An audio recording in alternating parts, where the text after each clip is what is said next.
soy tu nombre en alto, que tu reino se establezca en la alabanza, que tu pueblo te declare tu poder. Bendito sea el Señor. Hola, hola, que el Señor les bendiga. Les habla la pastora María Eugenia Porras, una de las pastoras de la iglesia Génesis de Aguasarcas. Como siempre, la misión, compartir las buenas nuevas del Evangelio de la Paz, hoy con un tema que se llama la transformación del creyente. La palabra de Dios en Romanos 12:2 nos dice así: no os conforméis a este siglo, sino transformaos por medio de la renovación de vuestro entendimiento, para que comprobéis cuál sea la buena voluntad de Dios, agradable y perfecta. Esta palabra transformaos, transformar viene de la palabra griega metamorpo, que significa cambiar a otra forma. Lo que podemos concluir acerca de esta palabra metamorpo es que no puede haber cambios permanentes en un creyente si primero no se ha renovado en su manera de pensar. Dios está restaurando todas las cosas a su estado original y por eso el creyente debe pasar por una renovación de su mente. Una vez que Dios nos lleve por el proceso de renovar nuestra mente, entonces vamos a ser transformados tanto en nuestra mente como en nuestro corazón. Y resulta que Dios lleva a cabo esa transformación, ese cambiar a otra forma del creyente a través de dos formas. La primera es la renovación de la mente y la segunda, Dios transforma al creyente por medio de un discipulado intensivo. El creyente no puede ser un agente de transformación o un agente de cambio en la sociedad si primero no ha renovado su mente, si no ha sido discipulado por un mentor. Y usted se preguntará, bueno, ¿qué es un mentor? Un mentor es un consejero. Bíblicamente es una persona que tiene sabiduría para identificar líderes, descubrir en ellos su potencial y además desarrollar ese potencial. El anhelo de un buen mentor es reproducirse en ellos con el fin de enviarlos para que hagan lo mismo con otras personas. Un mentor tiene un don de sabiduría que es el tipo de persona que otros quieren seguir. Ahora, ¿qué es la renovación de un creyente? Renovar significa hacer un cambio para mejorar, hacer un ajuste en nuestro pensamiento. Eso es renovar. Implica quitar los pensamientos viejos que están en nuestra mente y poner repetidamente pensamientos nuevos que estén alineados con los de Dios, es decir, conforme a la palabra de Dios, para llevar a cabo esa transformación. Para que entendamos mejor esta renovación, que es hacer un cambio para mejorar, debemos tener muy claro los componentes del ser humano. El hombre es un ser tripartita. Ayer yo lo hablé, como el apóstol Pablo nos hablaba de que él esperaba que todo nuestro ser, espíritu, alma y cuerpo sea guardado irreprensible hasta la venida de nuestro Señor Jesucristo. Entonces, partamos de que el hombre es un ser tripartita, que usted y yo somos espíritu, alma y cuerpo, que el espíritu con minúscula es la parte del hombre la que nace de nuevo al recibir a Jesús como su Señor y Salvador. Es la naturaleza espiritual del hombre, la que le da la capacidad de poderse comunicar con Dios. En el área del espíritu humano está la intuición espiritual y la conciencia. Luego tenemos el alma, que se compone de voluntad, de emociones y mente. Y esta es la parte de nuestro ser que no nace de nuevo y que necesita ser renovada, ser transformada y ser liberada.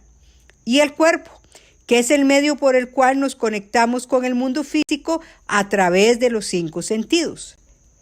El proceso de renovación de que habla Romanos 12:2 conlleva estar en un cambio permanente hasta lograr un ajuste de nuestra visión moral, de nuestra visión espiritual y del pensamiento de acuerdo con la mente de Cristo, es decir, de acuerdo a su palabra, y finalmente comprobar que el cambio valió la pena. Que usted diga: Señor, gracias. Gracias porque un día me rescataste y me trasladaste de las tinieblas a la luz admirable, y yo he renovado mi mente con tu palabra y la he ajustado mi visión moral, espiritual y mi pensamiento de acuerdo a tu mente, Señor.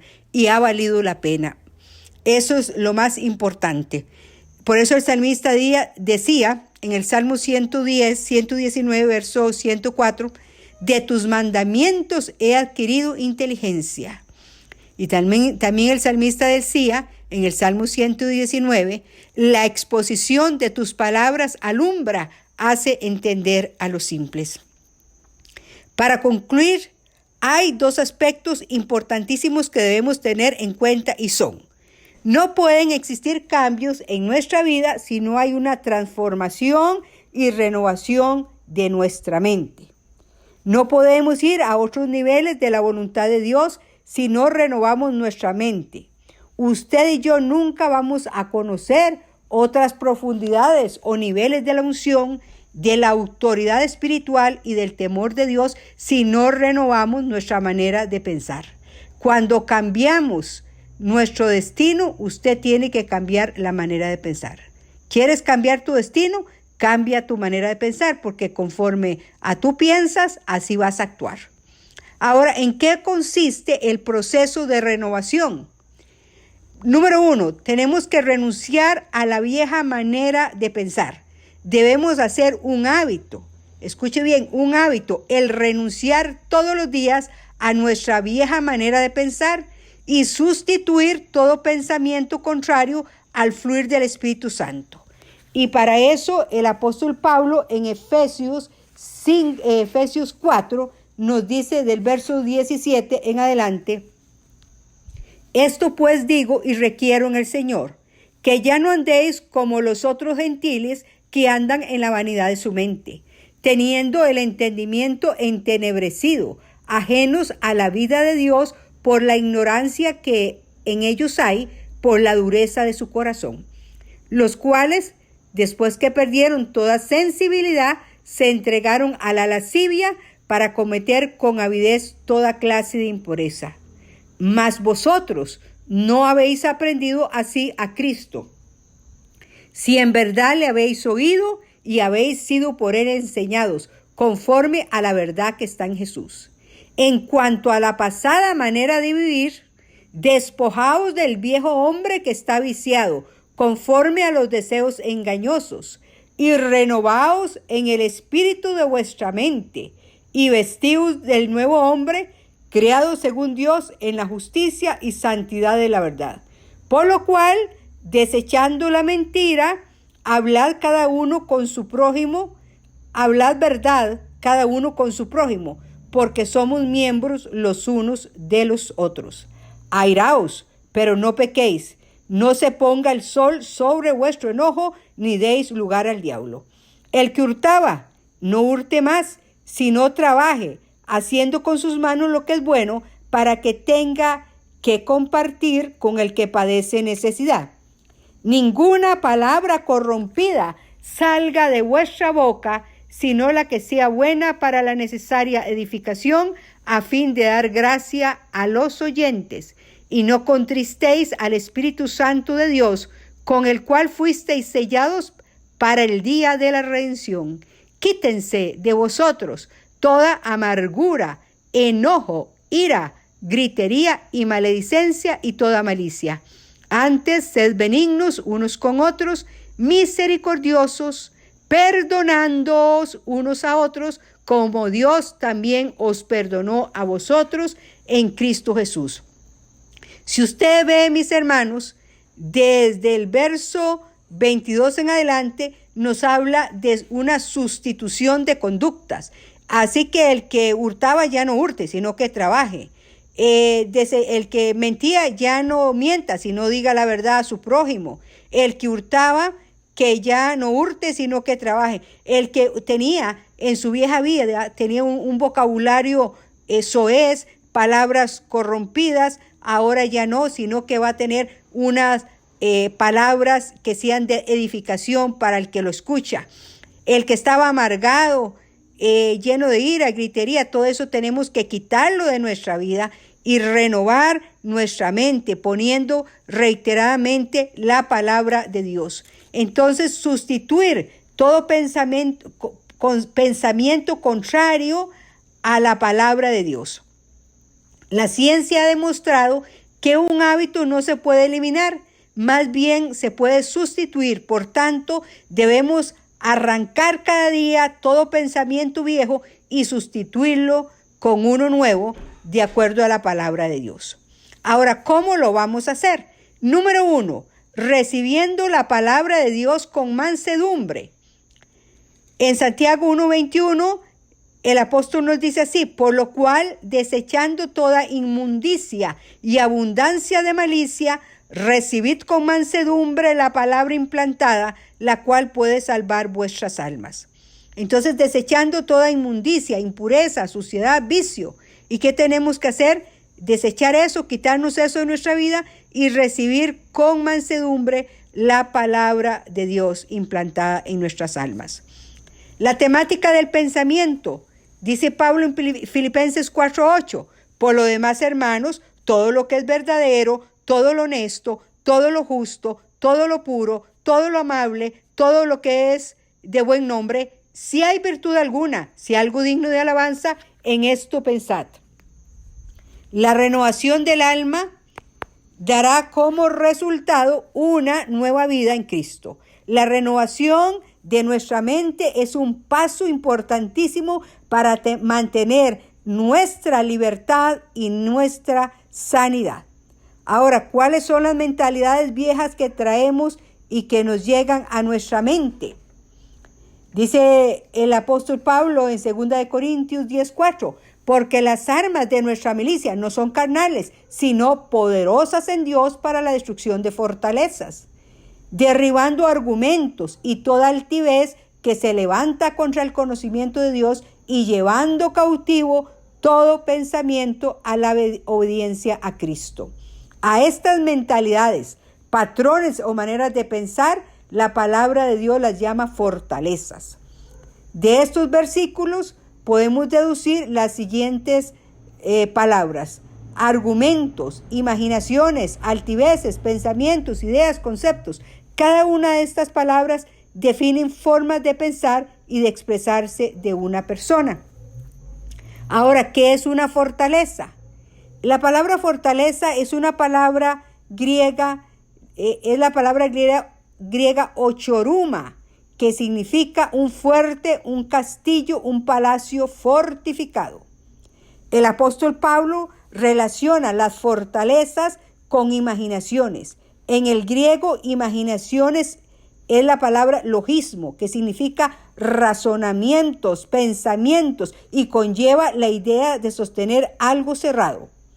Fortalezas también se refieren a las mentes cerradas, que el enemigo forma fortalezas en la mente, mentes cerradas. Los creyentes con mentes cerradas no pueden recibir la palabra de Dios. Una parte de la guerra espiritual consiste en demoler estas fortalezas o mentes cerradas para que la persona pueda recibir y caminar en la verdad. ¿Y qué es la verdad? La verdad es Cristo. Él dijo: yo soy el camino, la verdad y la vida.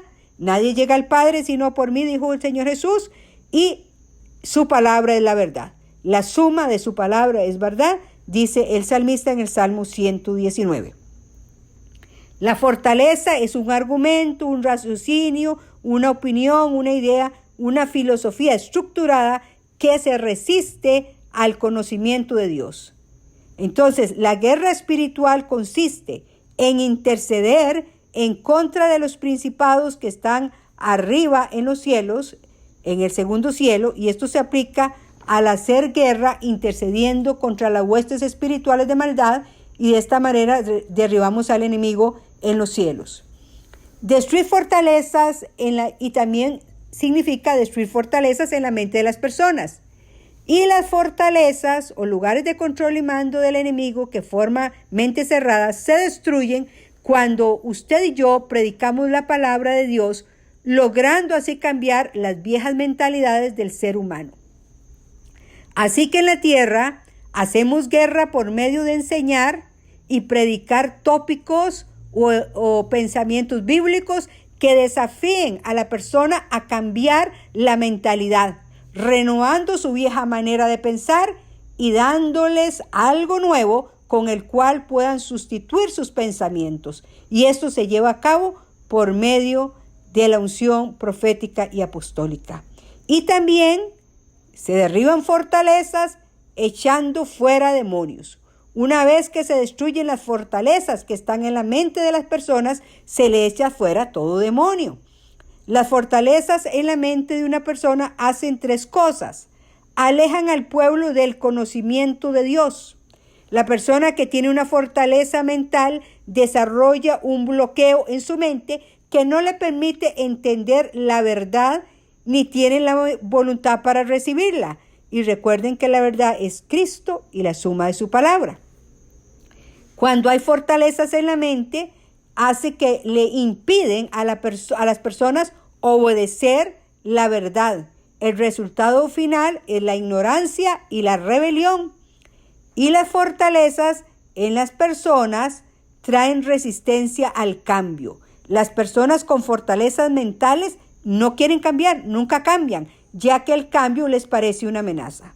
Por eso es que la guerra espiritual no solo consiste en derribar principados y potestades, sino también en derribar las fortalezas y los pensamientos de las personas. Recuerden que las armas de nuestra milicia no son carnales, y si no son carnales, ¿qué son? Espirituales, poderosas en Dios para derribar esas fortalezas. No solo es interceder en los aires, sino también transformar la mentalidad de las personas por medio de la predicación de la palabra de Dios. Así que, hermanos, ¿qué les parece si oramos para que podamos renovar, pidiéndole a Dios que renueve nuestra mente para poder ser realmente agentes de cambio en esta sociedad? Padre, en el nombre de Jesús y en la comunión del Espíritu Santo, vengo delante de tu trono, dándote gracias y bendiciendo tu nombre, porque hasta aquí nos has ayudado y en lo que va del año has preservado nuestra vida. Gracias por eso, Padre, en el nombre de Cristo. Y hoy quiero orar, Señor, por cada persona que me está oyendo, para que día a día renovemos nuestra mente, que haya esa transformación continua de nuestra mente, para que así se renueve también nuestro corazón, Señor. Y para renovar nuestra mente necesitamos la palabra de Dios diariamente, necesitamos la oración, necesitamos ese discipulado. Señor, haz que nosotros nos esforcemos, Señor, para recibir esa bendición que tú tienes para nosotros. Y en este momento también oro por toda persona que está escuchando este audio y que está enferma, que está afligida, que está en necesidad. El Señor Jesús es nuestro pronto auxilio en las tribulaciones. Así que el que está enfermo, en el nombre de Cristo, recibe ahora sanidad. Es en el nombre de Jesús de Nazaret, por el poder de su nombre, por la unción que pudre yugos, hoy se va y se pudre toda enfermedad física, mental, emocional y toda opresión. En el nombre de Jesús de Nazaret, Padre, todo el que está deprimido, que está afligido, reciba ahora el gozo de tu salvación. Y gracias, Señor, por permitirme dirigirme a estos hermanos que escuchan estos audios. Que el Señor te bendiga y te guarde, que el Señor haga resplandecer su rostro sobre ti, tenga de ti misericordia y ponga paz. Y que la paz de Dios, que sobrepasa todo entendimiento, guarde tu corazón y tu mente en Cristo Jesús y la de tu familia. Que Dios les bendiga.